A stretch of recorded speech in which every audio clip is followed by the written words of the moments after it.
sister's house near Minneapolis. I'm on the last day of my 2-week vacation to my home, my beloved home in Minnesota. And I just had a conversation with a client of mine that, again, like I did yesterday, I wish I could have.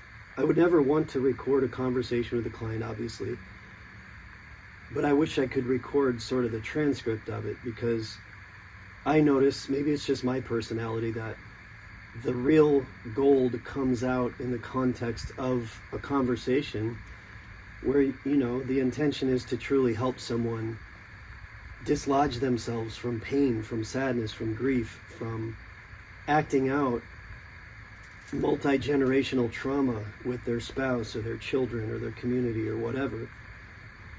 And I recognize I just have to jump into it, to dive into it from a certain space and then just expand from there. So what I'll be talking about in the next 10-15 minutes includes things like addiction, depression, anxiety, ego, mind, body, interpersonal relationships, generational trauma, just to give sort of an overview of where my mind is and what I want to share. And my intention in that is to be able to share information with people who may be suffering in the context of a relationship with your spouse, with your children, with your family, with your community, with your place of employment, with your nation, whatever. To me, it's all the same dynamic in a lot of ways.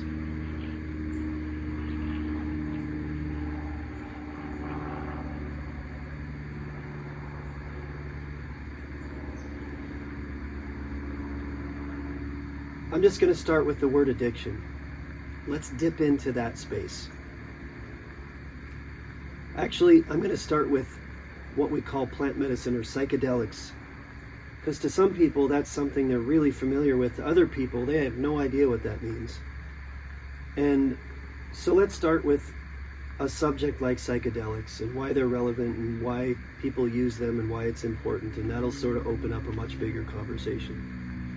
So what I observe, and I've observed this through many, many people I work with, and I observe it in our culture, is that sometimes people will get themselves a bag of mushrooms, for example, and what these psychedelics, these plant medicines do, to keep it really simple, what these things do is they give you a window into your potential.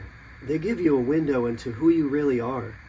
They give you a window into who you are beyond your attachments, beyond your fear, beyond your ego, beyond your mind, beyond the manager that's talking to you in your head.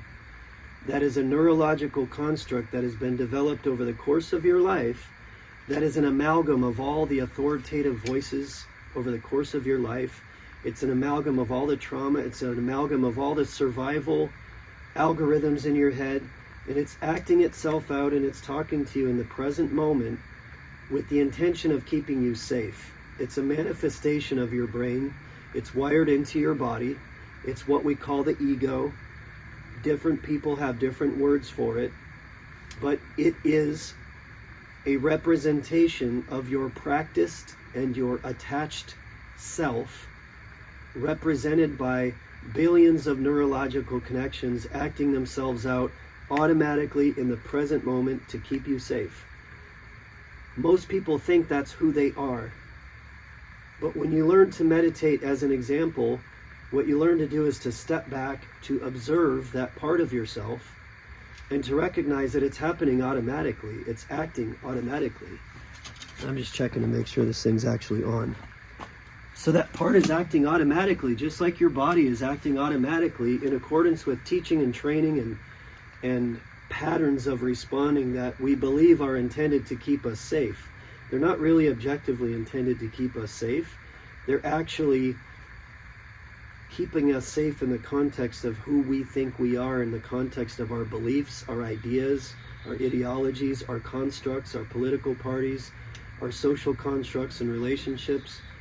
So we have this automatic limbic brain in this physical body that is meant to keep us safe in the same way that a gazelle has that system that's meant to keep them safe from a lion.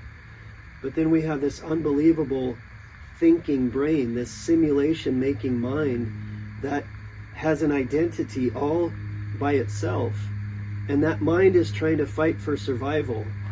It is trying to fight for the survival of who you think you are in the context of this time and place. When you take psychedelics, or when you become an experienced meditation practitioner, for example, you learn to step back and you learn to recognize that you are observing, that you are this observing entity. We can call that the soul. We can call that consciousness. We can call it awareness. As far as I can tell from every single person I've ever studied, whether it's spiritual or neurological or scientific or religious or philosophical, no one really knows what that is. And I'm putting boundaries on my mind so I don't get too lost in that right now. What we know is we have consciousness and awareness. And when you learn to observe the automatic sensations and responses of the body, including the automatic sensations and responses of the mind, what you recognize is those things are not fundamentally you. Those things are just a memory of you acting out in the present moment with the intention of surviving. It's not survival in the realistic sense of lions and tigers and bears. It's survival as an idea. It's survival as an entity. It's survival as an ego. When you learn to meditate, you learn to observe. Maybe you get a hold of some mushrooms, for example. You step way back and you recognize that you are this transcendent consciousness that is having an experience in your mind and body. Now, where that picks up in the context of addiction, in this case that I'm talking about, sometimes someone who's in significant misery will get their hands on a bag of mushrooms and they will have an amazing transcendent experience. They will see themselves in the context of the world beyond their mind, beyond their ego, beyond their misery, beyond their attachment. And they will temporarily have an experience that they are at one with God, that they are beyond their trauma, that they are beyond their victim self, that they're beyond their ego. And in that state, that person will suggest that they no longer need help, that they're going to help others. What you see is that person acting from a place of love. You see a window into who that person is actually capable of being beyond their mind, beyond their ego, beyond their trauma. The danger of this, and where I think we do need to have a cultural conversation, this is where I'm taking the initiative as a clinician, as a person, to step into that and to share this more and more, is that these things really do have the potential for unbelievable change and growth. But if they are utilized without proper guidance and support and wisdom, then they're misused and abused, just like all other drugs and things that allow us to expand our mind and our awareness.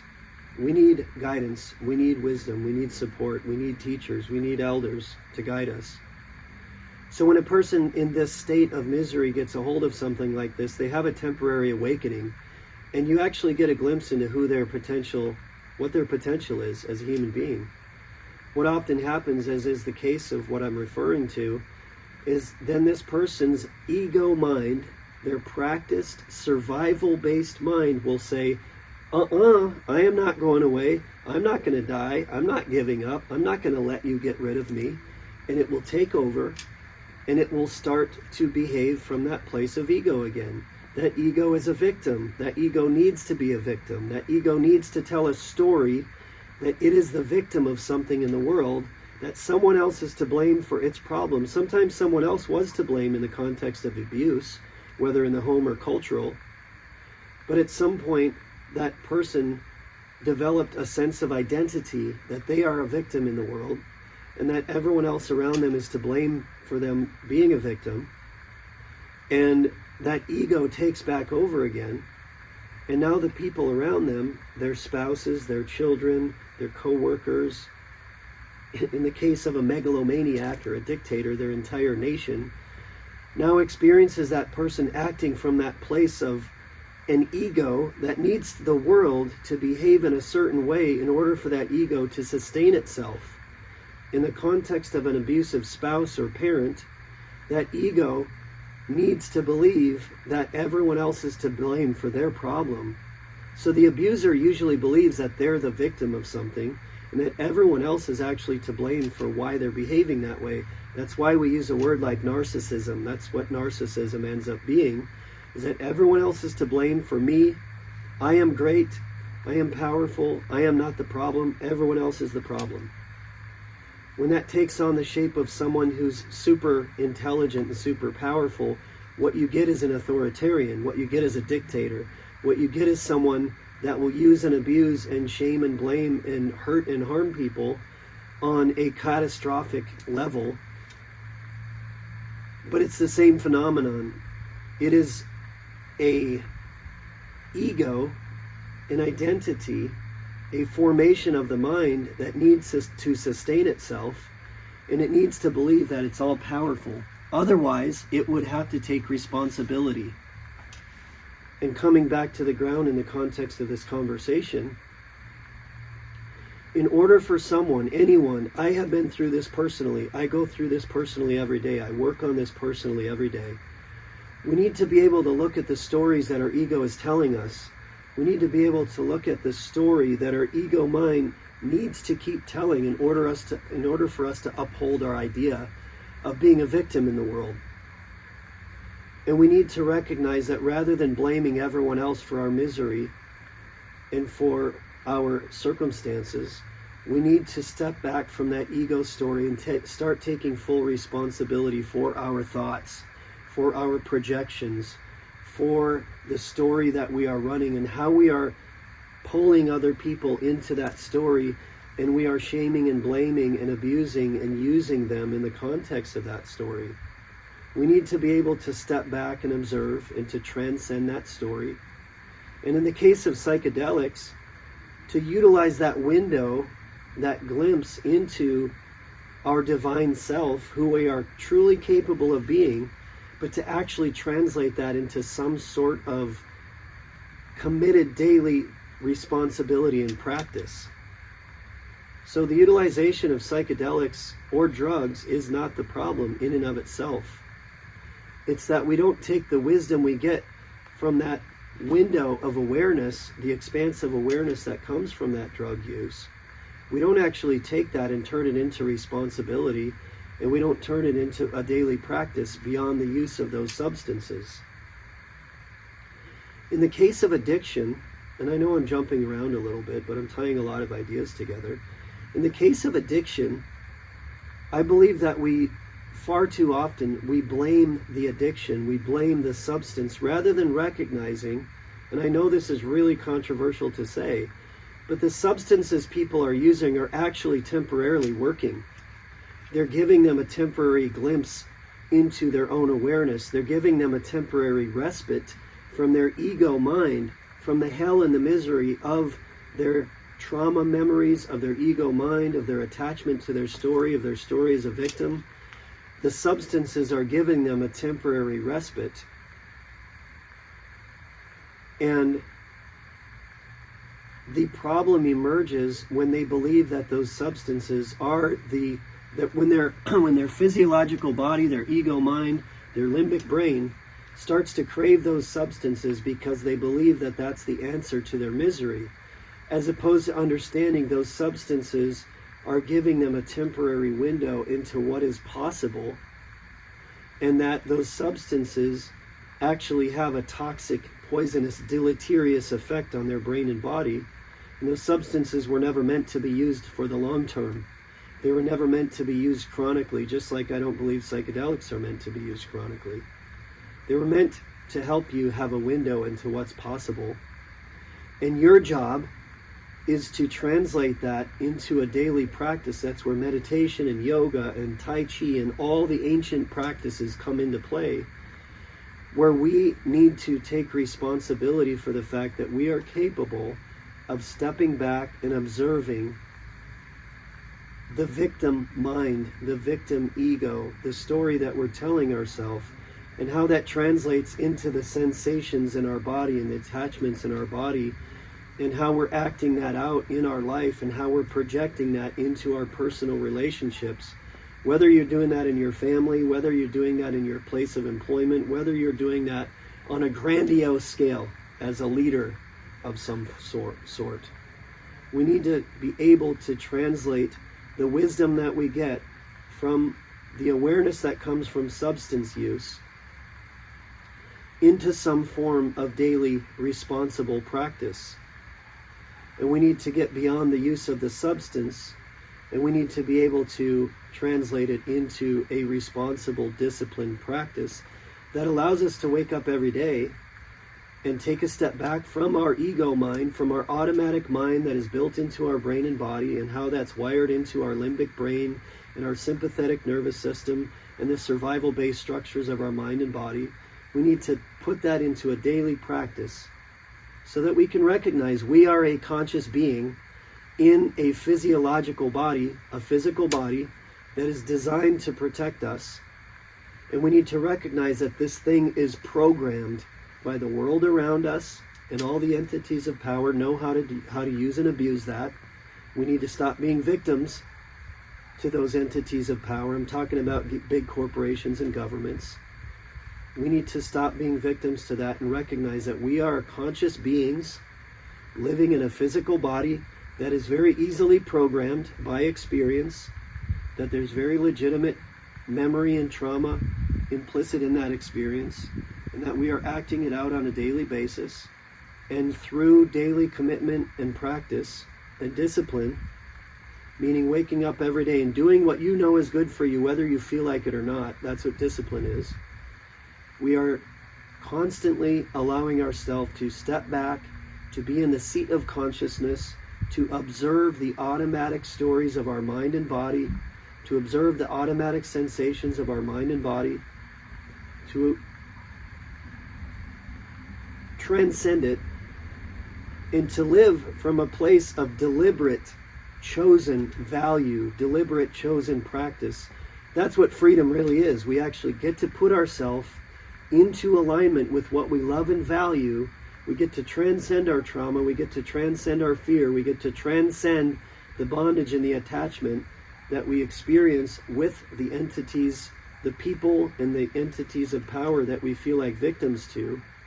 We get to transcend it, and we get to take our power back through deliberate daily commitment and practice. The drugs and the psychedelics are a window into that transcendent practice. The retreats that you go on are a window into that practice. Those things that we go do that make us feel really excited and really happy, and that allow us to get a window into what we're capable of, are a window into what our potential is.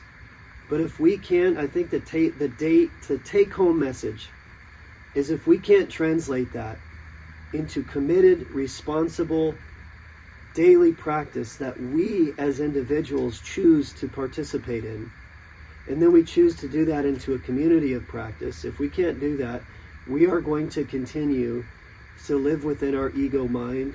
We are going to continue to co-create from our collective ego.